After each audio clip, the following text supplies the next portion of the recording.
नमस्कार दोस्तों, मैं ओम प्रकाश प्रजापति। आज हम आपको ट्रू मीडिया के कार्यक्रम में एक मुलाकात में आपको और एक ऐसी शख्सियत से रूबरू करा रहे हैं जो एक शिक्षिका हैं, कवित्री हैं और आप गीत, गजल, छंद, मुक्तक, दोहा आदि लिखती हैं। आप हैं भूपिंदर कौर सचदेवा जी। भूपिंदर कौर सचदेवा जी, आपका ट्रू मीडिया के कार्यक्रम में एक मुलाकात में स्वागत है। नमस्कार सर, हार्दिक धन्यवाद मुझे यहाँ बुलाकर साक्षात्कार करवाने के लिए।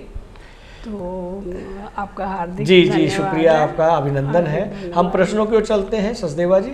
जी जैसा कि हमें सूत्रों से पता लगा है कि आप पिछले 3 दशक से बच्चों को शिक्षित कर रही हैं। यही कहें कि देश विकास कर रही हैं, देश प्रगति पर है, क्योंकि बच्चे शिक्षित होंगे तो देश प्रगति पर होगा। तो हम ये जानना चाहते हैं कि 3 दशकों से आप जो बच्चों को पढ़ा रही हैं, वो बच्चे बड़े होकर किस किस पदों पर मौजूद हैं? ये मेरे लिए बहुत अच्छा प्रश्न है जी कि हम देखते हैं जो बच्चे हमारे पास नर्सरी कक्षाओं में थे जी, आज उनके बच्चे भी हमारे पास हैं, पहली बात। वाह। और वाह, दूसरी बात, बहुत सारे बच्चे ऐसे भी हैं स्कूल के जी, जो हमारे पूरे विद्यालय के लिए, पूरे डीएवी संस्थान के लिए गौरव का विषय बने हुए हैं। वाह वाह वाह वाह वाह। तो किन किन पदों पर मौजूद हैं, ये भी थोड़ा सा साझा करें। हाँ, कुछ बच्चे हैं जो, एक बच्ची है जो अब तो खैर काफ़ी बड़ी हो गई हैं, दीपाली गुप्ता जी, जो हाई कोर्ट में एडवोकेट हैं। जी जी। और कुछ एक आधे बच्चे जज की भी सीट पे हैं। वाह, तो हमारे वाह, लिए वाह, बहुत वाह। हैं जो जगह जगह जाकर हमारे बच्चे अलग प्रतियोगिताओं में जाते हैं, जीतते हैं, वाह, फिर बड़े होकर हमारे सामने आते हैं। तो बहुत ही हमारे लिए गौरव की बात है। बहुत अच्छे, बहुत अच्छे, बहुत बढ़िया। हम आगे बढ़ते हैं प्रश्नों की ओर। जी, जी। भूपिंदर कौर जी, जैसा कि आप 3 दशक का समय बहुत बड़ा होता है और बच्चे तो बच्चे होते हैं, उनका दिमाग तो खाली होता है। आप लोग उनके दिमाग की, उनकी मेमोरी को भरने का काम करते हैं, पॉजिटिवनेस। तो इस दौरान किसी अभिभावक के साथ या किसी बच्चे के साथ कोई ऐसा वाक्य हुआ हो जो आप अभी तक भूल ना पाए हों, हम चाहते हैं हमारे दर्शकों को साझा करें। हाँ, बहुत सारे हमारे आए दिन की जीवन में बहुत सारी बातें होती हैं जो बच्चे हमारे साथ, हम लोग, बहुत सारी बातें होती हैं जो कोई ऐसा वाक्य है जिसे आप भूल नहीं पाए हों? हाँ, एक बहुत ही साल पहले की बात है जब हम लोग स्कूल में आया करते थे, जब बस के दौरान बस से आते थे जी, तो एक बच्चे का व्यवहार अक्सर मुझे बहुत खटकता था जी, कि जैसे वह कुछ भी बोल सकता था, किसी बच्चे को कुछ बोल सकता या कह सकता कि वह चंचल था। जी जी। तो मैंने जनरली उस बच्चे को बोला कि भाई तुम्हारी तो शिकायत लगानी पड़ेगी जी। अब जी, उसके पिताजी जो थे वो शाम को डांटते हुए मेरे पास उसको ले आए बच्चे को। तो मुझे, खैर मेरे घर वालों को भी थोड़ा लग रहा था कि उसके पिताजी उसको कुछ ज़्यादा ही डांट रहे थे जी। तो खैर बात आई गई हो गई। मैंने भी उन्हें यही कहा कि नहीं सर, हमारा फ़र्ज़ है कि हम बच्चे को समझाएं, ना कि हमें बच्चों से मारपीट नहीं करनी चाहिए। जी जी जी जी। और उसके बाद समय बीतता गया और अब कुछ समय पहले की बात है कि वह बच्चा जब मुझे मिला तो हालांकि वो एक बिल्कुल नवयुवक की तरह मुझे नज़र आ रहा था, वो छोटा सा बच्चा तो नहीं नज़र आ रहा था। जी जी। लेकिन जी, फिर भी मैं उसे पहचानने में समर्थ थी।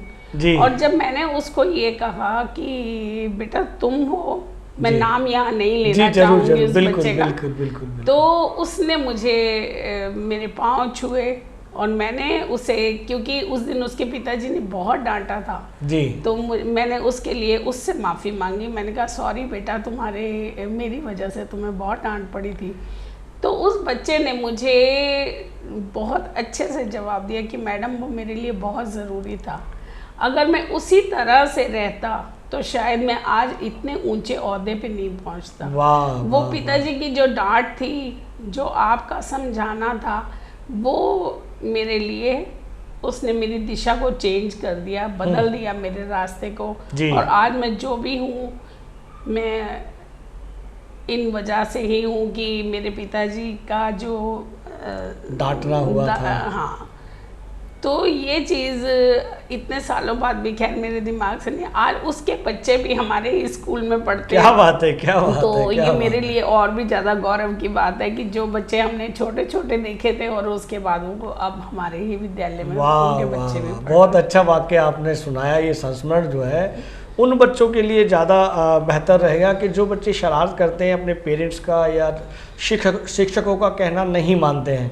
ये वाक्य उन बच्चों को बहुत आगे तक ले जाएगा और उनकी दिशा को, दशा को, सोच को भी बदलेगा। बिल्कुल सर, अगर हम किसी डांट को या समझाने को अगर हम पॉजिटिव ढंग से लेते हैं जी, तो वो उस दिशा को बदल देता है। बिल्कुल बिल्कुल। लेकिन यही अगर वो बच्चा मन में कुछ ऐसी भावना नेगेटिविटी लेता है तो वो टीचर ने मुझे जीवन कुछ में कहा, बड़ा नुकसान होने की तो वो संभावना नुकसान होती हो है। सकता जी था। जी जी, हाँ, जी। लेकिन ये उस बच्चे की भी बहुत पॉजिटिविटी थी जो उसने ऐसा सोचा और फिर मुझे इतना मान दिया कि मैम आपकी वजह से हूँ मैं। वाह, तो मेरे वाह, लिए वाह। बहुत गौरव की बात है। भूपिंदर जी, जैसा कि मैंने दर्शकों को बताया कि आप एक कवित्री भी हैं, लेखिका भी हैं, तो हम ये जानना चाहेंगे कि अब तक आपकी कितनी पुस्तकें प्रकाशित हो चुकी हैं? मेरी एकल जो काव्य हैं जी। वो है, पहला है जीवन चक्र भाग 1, जी जीवन चक्र भाग 2 जी और उसके बाद नींव का पत्थर। जी। वो सारा नींव का पत्थर जो है वो मेरा वो सारा कार्यकाल है। जिस तरह से हम लोग प्राइमरी है तो नींव का पत्थर जो होता है वो बच्चों की नींव को बनाने का कार्य करता वाह है। वाह वाह वाह। तो वो नींव का पत्थर में मेरे बहुत सारे उसमें अनुभव हैं बच्चों के साथ, या मतलब जैसा भी है, तो वो नींव का पत्थर उसका परिचय है। बहुत अच्छे, बहुत अच्छे। तो हम आगे बढ़ते हैं भूपिंदर जी, जैसा कि आपने बताया कि नीम का पत्थर की पुस्तकें हैं और 2 पुस्तकें और हैं। हम चाहेंगे कि इसी दौरान हमारे दर्शकों को कोई ऐसी रचना सुनाएं जो आपको बेहतर लगती हो, आपके काफ़ी करीब हो। जी जी, स्वागत है आपका। अभी पीछे कोरोना काल इतना चला है, हम दिन रात उसमें हमने बहुत भयावह दृश्य देखे हैं। जी जी जी लोगों को दुख सुख से, तो वही कहीं ना कहीं मैंने खुद को भी वहीं पाया था। जी जी जी। तो मैं अपनी एक कविता है जो मैं खुद को मानकर चल रही थी कि जैसे मैं ही वहाँ हूँ। अच्छा, वो जो जलती हुई चिता है, खुद के साथ फीलिंग करते हैं जी, आपके, आप हैं कि जैसे हम यहाँ पे हैं। जी जी जी जी जी, स्वागत है आपका। हाँ, उस जलती चिता को देखकर, उस जलती चिता को देखकर बार बार खुद को वहीं पाया। वाह। उस जलती चिता को देखकर बार बार खुद को वहीं पाया। कतरा कतरा सहेजा था जिस घर को, कतरा कतरा सहेजा था जिस घर को, वहीं अपनों ने मुझे जलाया। वाह वाह वाह वाह वाह। जलता छोड़ मुझे सभी, जलता छोड़ सभी मुझे, मेरे अपने रुखसत हो गए जैसे किसी से कोई वास्ता न था। वाह। मेरा हर अपना था जैसे पराया, उस जलती चिता को देखकर बार बार खुद को वहीं पाया। वाह उस वाह जलती वाह चिता को वाह देखकर बार बार बहुत ही मार्मिक रचना आपने प्रस्तुत की है, लेकिन ये परिस्थितियां थी थी। कोरोना के दौरान ये थी। आपने कोरोना का जिक्र किया, तो हम कोरोना से संबंधित एक चर्चा और करना चाहेंगे कि कोरोना आया, लोगों को बहुत कुछ सिखा के गया, बहुत कुछ लेकर गया, बहुत कुछ छीन कर गया। आपके साथ भी शिक्षिका होने के दौरान, पारिवारिक होने के दौरान, एक मित्र के दौरान कोई ऐसा कोई वाकया भी हम चाहेंगे कि कोरोना के दौरान आपके साथ में कोई घटना ऐसी रही, क्या खोया आपने, क्या पाया, क्या सीखा, वो भी हमारे दर्शकों को साझा करें। जी। ईश्वर की दया दृष्टि रही कि जी, जी, जी, जी। मैंने कुछ जिन लोगों ने खोया उनके लिए मुझे बहुत दुख है। जी जी। लेकिन ईश्वर की कृपा से मेरे परिवार में या कुछ ऐसे नहीं था। हाँ जी। लेकिन शिक्षिका होने के नाते कि हमने ऑनलाइन पढ़ाया, जी, मीन्स ये हमारा एक हमारे लिए बड़ी सिर्फ कल्पना मात्र की बात थी कि हम लोग ऑनलाइन टीचिंग कर सकते हैं। मगर मैं इसका सारा श्रेय अपने स्कूल के प्रिंसिपल श्रीमती सुहासिनी जी को देती हूँ। क्या बात है, क्या सुहासिनी के नाथ रंजना वर्मा जी को देती हूँ, और जिन्होंने सब कुछ ये संभव कर दिखाया। जी। मतलब हमारे लिए एक सिर्फ सोचने की बात है कि हम ऑनलाइन पढ़ाएंगे कैसे, क्योंकि हमारे समय में इतने कंप्यूटर पे नहीं हम लोगों ने काम किया था या बच्चों को नहीं पढ़ाया था। डिजिटल तकनीक से दूर थे आप। हाँ, लेकिन कोरोना के दौरान भी सीखने को मौका मिला। हमने उसमें जितना अच्छे से हम पढ़ा पाए, अच्छा मार्गदर्शन हमें स्कूल की ओर से मिला। जी, जी, और जी। हमने उसको बच्चों को किस तरह से, और मेरा तो वैसे भी आर्ट विषय था, तो पहली बार मेरे लिए सोचना बड़ा मुश्किल था कि मैं कैसे ड्राइंग करूंगी, बच्चे कैसे सीखेंगे। जी जी जी। लेकिन जब एक कैमरा मेरे सामने होता था, लैपटॉप सामने होता था, दिखाई दे रहा है कि सब बच्चे अपना काम कर रहे हैं, वो मुझे देख पा रहे हैं, मेरे जैसे मैं सिखा रही हूँ, जैसे मैं ड्रॉ कर रही हूँ या कुछ उसमें कागज़ की कतरने चिपका रही हूँ, तो बच्चे भी वैसा कर रहे हैं। और एक से बढ़कर एक मेरे पास पूरे दौरान 2 साल मेरे पास बच्चों का काम आता रहा, तो मेरे लिए बड़ा गौरव की बात थी। लेकिन अब हमने जब सब कुछ सीख लिया, अब लगता है कि स्कूल दोबारा से खुल गए हैं। और बिल्कुल बिल्कुल ये हमारे लिए एक जिस चीज को हम असंभव सोचते थे, ये कोरोना ने आपको सिखाया। कोरोना ने सिखाया हमें। और स्कूल का भी खूब मार्गदर्शन मिला। बहुत अच्छे, बहुत अच्छे। भूपेंद्र जी, जैसा कि आप बचपन के साथ रहती हैं, मतलब बच्चे रहते हैं और वो बचपन के साथ आप रहती हैं, इर्द गिर्द बचपन घूमता है, आपको बहुत अच्छा लगता है। कभी बच्चे रोते हैं, कभी हंसते हैं, कभी शिकायत करते हैं।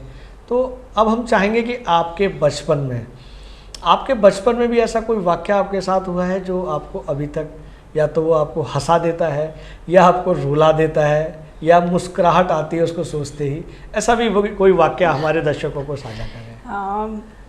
सच बताऊं तो मुझे आज अपने आप को देखते हुए यकीन नहीं होता कि मैं जितनी चंचल और नटखट थी, तो मेरा बचपन जो था वो शरारतों से भरा हुआ था। क्या बात है, क्या इतनी बेहद शरारती बच्ची कि कभी पेड़ों पे चढ़ जाना, अच्छा। कभी ऊंची ऊंची दीवारों पर चलना। मतलब मुझे समझ नहीं आता, एक नट जिसको हम बोलते हैं कि जिस तरह से तारों पर चलते से नजर आते हैं, अच्छा, तो मुझे भी बड़ा अच्छा लगता था कि पतली पतली दीवारों पर चलना, शरारतें करना। और हाँ, लेकिन जब भी मैं कोई ऐसी शरारत पड़ती थी तो डांट हमेशा मेरी मम्मी को खानी पड़ती थी। तो अब जब बार बार देखती थी तो मम्मा ने एक बार बहुत समझाया कि बेटा देख, तेरी वजह से मुझे सुनना पड़ता है बहुत कुछ। और खैर उसके बाद से शरारतें करना आपने बंद कर दिया। हो गया कि मुझे ये लगता था नहीं, ये तो वो बात हो गई ना कि गलती कोई करे और सजा किसी और को मिल रही है। तो उस चीज़ ने मेरे चंचलपन को थोड़ा सा कम कर दिया और मैं अपनी जिम्मेवारियों को भले भांति समझने लगी। वाह वाह वाह, काफ़ी सुधार आया। आपके पेरेंट्स ने आपको समझाया तो काफ़ी सुधार आया।